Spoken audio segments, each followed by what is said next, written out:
Sir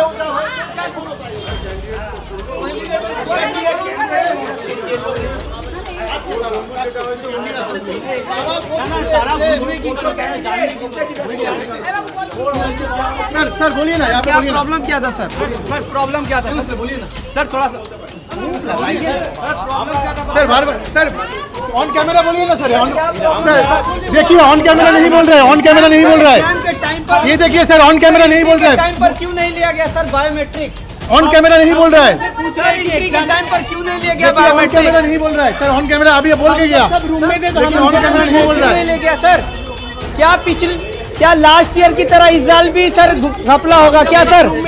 এইভাবে exam দেওয়া possible নয় আমাদের পক্ষে। আমাদের এক্সামে পিওর প্রেসার থাকে, বিশ্বাস করুন। আমরা সারা রাত না ঘুমিয়ে এক্সাম দিতে আসি, তারপরে যদি পরীক্ষার 2 ঘন্টা পরে বলি বায়োমেট্রিক দেওয়ার কথা, তাহলে তো আর কিছু বলবারই নেই। তাও চলিয়ে আমাদেরকে যেতে বলছিল বাইরে যে বায়োমেট্রিক হবে না। হ্যাঁ এখন তো বায়োমেট্রিক হয়েছে, কারণ কিছুই না, টেকনিক্যাল ইস্যু আর কিছুই না। আমাদেরকে বলা হয়েছে যে এনটিআর ইনস্ট্রাকশন আছে আপনারা চলে যান। এখানে পুলিশ দিয়ে আমাদেরকে ধমকাচ্ছে, পুলিশ দিয়ে ধমকানো হচ্ছে। এবং শুধু তাই নয়, ইনি এই যে ভদ্রলোক অরেঞ্জ কালারের গেঞ্জি পরে আছে, উনি কিন্তু আমাদেরকে ভার্বালি বলেছিল তখন যে রিটার্ন দেওয়া হবে। এখন কিন্তু আমার কাছে ভিডিও আছে, বাট এখন উনি কিন্তু ক্যামেরার সামনে এসে বলছেন না। কেন? হ্যাঁ না বলেছেন, এক্ষুনি না বলেছেন। উনি অন ক্যামেরা দেখান, ওনাকে দেখান না, ওনাকে দেখান। উনি অন ক্যামেরা কিছু বলতে চাইছেন না। এনটিআর রুলসের মধ্যে আছে বায়োমেট্রিক না হলে আমরা এক্সাম দিয়েছি সেটা কোনো প্রুফই নেই। তাহলে আমরা এক্সাম দেওয়ার পর বায়োমেট্রিক দিচ্ছি কি করে হয়? তাহলে এখন যদি বলা হয় আমরা এক্সাম দিইনি, তাহলে কি করে হবে? বলো কি বলে, বলে দাও।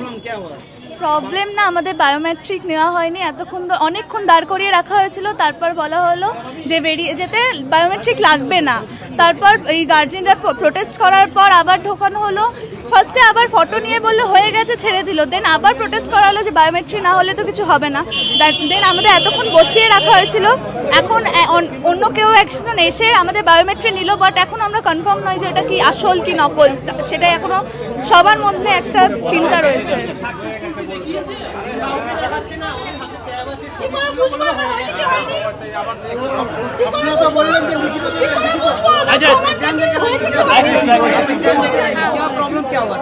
ওখানে ভেতরে আমাদের বায়োমেট্রিক্সটা নিচ্ছিল না। আর তারপর যখন সব গার্জিয়ানরা মিলে যখন ঝগড়া করছিল, তখন আমাদেরকে ডেকে নিয়ে ভেতরে ঢোকালো। আর তার মধ্যে 4 তলায় গিয়ে আবার মিটিং হচ্ছিল। তো অনেকক্ষণ প্রায় চলে যাওয়ার পর তারপর আমাদেরকে ওখানে ভেতরে ঢুকিয়ে খাওয়া দাওয়া করিয়ে তারপর বায়োমেট্রিক্স নিচ্ছে। বলছে এই যে বায়োমেট্রিক হয়েছে বলেছে, তার প্রমাণটা কি? কোনো তো প্রমাণ না, তাদের কোনো স্টুডেন্টকেও দেখাচ্ছে না জিনিসটা। তাহলে আমরা কি করে बुझबो যে 7 অবধি আমরা যা ওয়েট করলাম কি হলো এতক্ষণ? एग्जामिनर अभी आधा घंटा पहले बोल के गया था कि हम लोग को रिटर्न देगा, स्टाम्प देके, ठीक है, लेकिन एक मिनट स्टाम्प देके रिटर्न देगा बोला था, लेकिन अभी नहीं दे रहा है, ठीक है। और बच्चे लोग को गुमराह करके छोड़ दे रहा है। हर इसके অপোজিট সাইডে দাঁড়িয়ে আছে, আমাদের ছবি তুললো আর ফিঙ্গারপ্রিন্ট নিলো, বলে হয়ে গেছে চলে যাও। एग्जामिनर को बुलाने के लिए बोलिए प्लीज, एग्जामिनर को बुलाइए।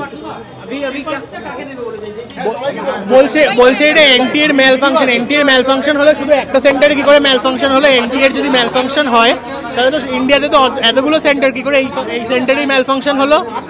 যদি এদের কোনো দোষ না থাকে, এদের ম্যানেজমেন্টে কোনো প্রবলেম না থাকে, এদের স্বীকার করছে না ম্যানেজমেন্টে কোনো প্রবলেম, বলছে এনটিআর দোষ। এনটি অফিসিয়ালের দোষ কখনো হতে পারে, হ্যাঁ এনটিআরও দোষ হতে পারে, কিন্তু এদের কোনো দোষ নেই বলছে।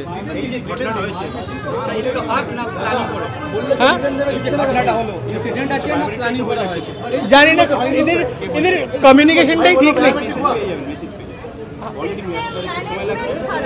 ম্যানেজমেন্ট খারাপ, প্ল্যানিং প্লটিং কিছুই না, এদের টাইমের প্রবলেম হয়েছে, দ্যাটস ওয়াই টাইমের প্রবলেম হয়েছে। আমরা যখন বলছি যে এক্সামের টাইমে, তাহলে আমাদের এক্সামের টাইমে যখন রুমে আসা হচ্ছিল, তখন রুমে এসে স্যার বলিয়ে না,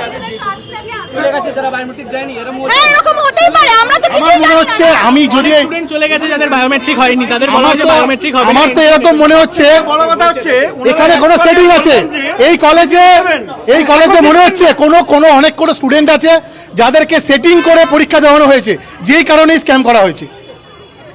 ঠিক আছে, বাধ্য হচ্ছি আমরা। নিশ্চয়ই কোনো স্ক্যাম আছে। একটা স্টুডেন্ট বাড়ি চলে গেছে, তারপরে তাকে ডেকে বায়োমেট্রিক করানো হচ্ছে, তার মানে স্ক্যাম, এবং এর সাথে পুলিশও যুক্ত আছে। ওই মেসেজে ওখানে বলছে যে এখান থেকে এনটিএর সাইড থেকে আমাদেরকে বলছে যে দরকার নেই, এখানে বায়োমেট্রিক্স না দিয়ে বাইরে বের করে দিলেই হয়ে যাবে, কিন্তু আদৌ এনটিএর থেকে ওটা আসছে কিনা সেটা আমরা জানবো কি করে? ওখানে হোয়াটসঅ্যাপে শুধু মেসেজ দিয়ে দিলেই শুধু হয় না? অ্যাডমিট কার্ডে একটা স্টিকার আছে, সেই স্টিকারটা না লাগিয়ে যে আমরা এক্সাম দিয়েছি সেটা কোনো প্রুফই প্রমাণিত হয় না, তাহলে বায়োমেট্রিকটা এক্সামের 2 ঘন্টা পর কি করে নেওয়া হয়? এখন যদি এসে এনটিএ থেকে আমাদেরকে রেজাল্টের সময় শো করায় যে নো অ্যাপ্লিকেন্ট শোন, তখন কেউ দায়িত্ব নেবে? এরা আমাদের 1 বছর লস করে আমরা পরীক্ষা দিচ্ছি, আমাদের ইমোশনাল মেন্টাল সবকিছু ড্রেন করে দিয়েছে ওরা জাস্ট আজকে। লাস্টে কি বলা হলো? টেকনিক্যাল ঠিক হয়ে গেছে। হ্যাঁ, এখন নেতাজি কোথা থেকে জানি না 3 জন লোককে ভাড়া করে নিয়ে আসা হয়েছে, তাহলে এটা আগে কেন করা হয়? এখন আমরা সবাই ব্লগ বানাচ্ছি, মিডিয়া 5:40 বলেছিল, 5:40 বলেছিল, 5:40 যে লাগবে না বায়োমেট্রিক, 5:55 বললো যারা যারা দরকার তোমরা দিতে পারো, 6টার সময় বললো যে টেকনিক্যাল ফল্ট। কি করব? আমাদের তো মনে হচ্ছে যে এখানে কোনো সেটিং করে এক্সাম হয়েছে, কিছু স্টুডেন্টকে ঠিক আছে সেটিং করানোর জন্য এইভাবে বায়োমেট্রিকের এই ছকটা কষা হয়েছে। আমার এডুকেশনাল মিনিস্টার আমাদের ব্রাত্য বসুর কাছে রিকোয়েস্ট, প্লিজ আপনারা ম্যাটারটাকে দেখুন, আপনারা প্লিজ ম্যাটারটাকে দেখুন।